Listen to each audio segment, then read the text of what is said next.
Again, everyone we play is always going to be a very competitive, tough team, and we played another one tonight. I think Billy does a great job with his group, and they were just really shorthanded. We caught them on a night where they were missing 2 starters. Their leading scorer and the second leading scorer both were out with injuries, and that's tough for any coach, tough for any team to try to overcome. I thought, looking at their first half, even with all that being said, I thought they were very competitive. As you can see, they had to play some guys so many minutes. Several guys went 40 minutes, and that's just hard. We're picking up and pressing and wearing teams down that do that, and I thought we kind of warmed down a little bit in the second half. How'd you like how your team responded? Especially, I know you said they were shorthanded, but they were pressing you the entire game, and was that kind of a good test for you guys to kind of, because you're going to face that as the season goes on? Absolutely. We try to play teams that challenge us in different areas. As you know, when you're preparing for league play, you want to play different styles and different systems. And I think you've seen we've played a lot of different styles. We've played man, we've played zone, played against teams that pick up full and pressure in man. We played zone presses. We're trying to play, different teams so our guys are prepared for anything that they may come across as they move forward into the season. And I thought this was another good test for us against a team that turns teams over a great deal. I mean, they scored pretty much 20 points a game off their opponent's turnovers. They shoot 28 free throws per night, which is second in the nation with free throw attempts. So we knew we were playing a team that we had to be very disciplined and very guarded against. We mentioned this team that's prolific, showing up at the free throw line. How much did that Samford game last week prepare you for a team like that likes to get to the free throw line? It really did prepare us. I mean, because we had just played another team that went to the free throw line a lot. So, of course, we talked to our guys and challenged them a lot after that game about, how we have to play discipline on defense and we can't pick up those type of fouls. And I thought we did a much better job. A team that shoots 28 free throws a night, they take 13. That's a lot better number for us. And I thought our guys definitely learned a valuable lesson last week. And it's with that like situation where you had that full week. I guess this is one of those on the good side where you had that full week. You had more time to concentrate on that to prepare. Well, a few things. We had time to concentrate academically because we had finals this week, so their minds were all over the place with making sure they finished up strong. And of course, definitely, basketball-wise, we were able to, tweak some things, see some things that we could do better, and that we had to work on based on the Samford game. And I thought our guys came out and made some improvements. 3-point game at the half. What would you have liked to have seen your team do a little bit better in the first half? I thought we should have done a better job of keeping the ball out the paint. I thought of that 3-point game in the first half, that they had 27 points. I want to say 20 of them came in the paint. And so we have to do a better job of guarding our yard and understanding what we're trying to do with our defensive rotations. What can you say about Taylor Hendricks and just what he gives you every game, it seems like now? Well, tell him he's a terrific young player. You see him getting better and growing in every game. And the thing I like about him is, like I say, he's very coachable and he really does have a next play mentality. No matter what happens in one play, if it doesn't go his way, he doesn't dwell on it, he goes right to the next play. And I think that's why he finds such consistency in his game, because he has a short memory. Basketball can be tough on guys who have a long memory because they can dwell on things that wasn't positive. He doesn't dwell on things that don't work out for him. He goes to the next play and figures something else out, and that's a good quality. I hope he continues to keep that. Of course, in this game, he didn't really have a whole lot to forget. Once again, only missing one from the field there. Yeah, so that's. I think you had that last week, where only had one missing from the field. Is it something with preparation? Like, what do you do with a player like that who's kind of feeling it like that? Is it hands off, or have you done anything to kind of keep him going? How does that work? Well, of course, we want to keep him involved in our offense. And offense, as you know, you can tell by how he plays. We find him when he has opportunities. We want him to be aggressive when he has his looks to take them, and I think he plays with a lot of confidence that way. And he's just very efficient. He's a very efficient player. I mean, the reason why I think he shoots like percentages like he shoots is because very rarely does he take bad shots. He's pretty much taking shots he knows he can make, and I think that's a mark of a really good player. He's finding shots in our offense that he knows he's capable of knocking down, so he shoots a good percentage doing it.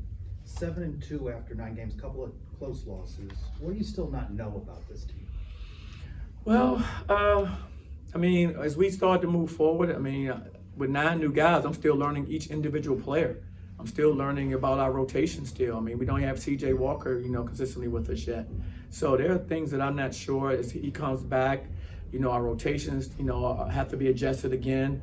Even with the guys we have now, our rotations are still being tweaked because guys are assuming different roles. Jalen's just assumed a different role a couple games ago. So we're still learning how guys are going to respond to different roles. And that's probably the biggest thing that we're learning is just through our personnel with 9 guys, where are we, on a day-to-day basis with our growth. You mentioned Jalen Young learning different roles. Just talk about the young guy who comes in, starting point guard with Darius out. He's learning maybe how to come off the bench. He's learning how to play on the court with Darius. What have you liked about Jalen this season? Well, the thing I've liked, and I've said it earlier, the best thing about any player, is that you're all about winning. And Jalen's all about winning. So whatever role he's in, he's going to accept it. He's going to try to do his best to help the team win. I think you see that.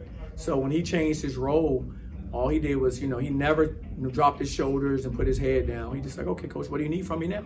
And he's been looking to give us that. And that's why I think he's been successful because he's so adaptive to, he's adaptable. He's able to go from any role and try to make the most out of that opportunity. And that's been very helpful for us because he's had such a really good year. And he's having a good year in both roles, which is rare for most players. It takes a certain character to do what he's doing. And I've enjoyed coaching him. Yeah, another guy who had a big night tonight, Ithiel Horton, another transfer that came in. What can you say about his development so far as a night here in this year, and how did that come out tonight? I thought Ithiel played well. I thought he had a really good bounce-back game. I didn't think he had his best night the other night. He was shooting the basketball. He didn't have his best shooting night. I thought he responded, bounced back tonight, had a really good night, knocking down shots. He's a very good shooter. We have a lot of confidence in him as a staff, as well as his teammates. And it's good to see him, go out there and have a night like this because there's nobody that puts more time in the gym and extra time on working on his game than Ithiel. He's a gym rat. He wants to be really good. And so you're happy to see a kid get rewarded for that type of work ethic. What are you seeing from Darius now? He's still got to get back into the flow of things, doesn't he? Definitely. He still has to get back. And it's going to be a process. You can't be out that long and then play 3 or 4 games and get back to where you were. It just doesn't work that way. He's shown some flashes and some moments, but he's going to have some moments like he did today where he couldn't really get in gear like he normally has been. So it's good for him. These games are always good, no different than the last game for Ithiel. Because it's how you respond to these games. That's how you grow. And you only grow through adversity.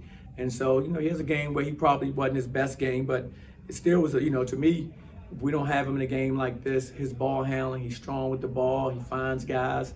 Those are all qualities that can go, overlooked in a game like this. That team is long, especially on the perimeter spots with 6'5", 6'6" guards. They can swallow you up. He did a great job of maneuvering the basketball, finding his teammates, getting to the basket, helping to draw fouls, getting us in the bonus. All the things that I see, the positives that he did. And so he may not have scored and may have turned it over 1 or 2 more times than I would have liked. But I thought overall he had a good floor game for us, and we needed it against that type of pressure, full court pickup, run and jump. That type of defense really doesn't bother him, and that really helps our team.